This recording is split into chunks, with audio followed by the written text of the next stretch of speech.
Alright, let's start by asking the obvious. Why would anyone refuse anesthesia in the first place? You might think it's rare, but it happens more often than you'd expect. Some people are terrified of anesthesia, not of pain, but of being unconscious. They've heard stories of people being awake during surgery, or waking up nauseated and confused, or not waking up at all. That fear of losing control is real. Others might have had a bad experience before, maybe severe nausea, memory gaps, or delirium after surgery. Sometimes the fear isn't medical at all, it's cultural, religious, or philosophical. I've had patients who said things like, I want to be present and experience everything consciously, or my faith doesn't allow me to use drugs of any kind. And then there are people who've read some 1 in a billion horror story about anesthesia online, and now that's stuck in their head.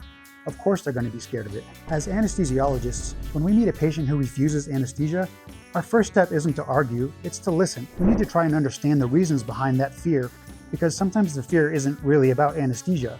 It's about control, trust, or trauma. Sometimes. And believe it or not, once that conversation happens, and once we can explain what anesthesia really is, how it works, and how carefully it's monitored, a lot of patients actually start to reconsider it. But still, sometimes they just flat out refuse it. And that's where things start to get complicated.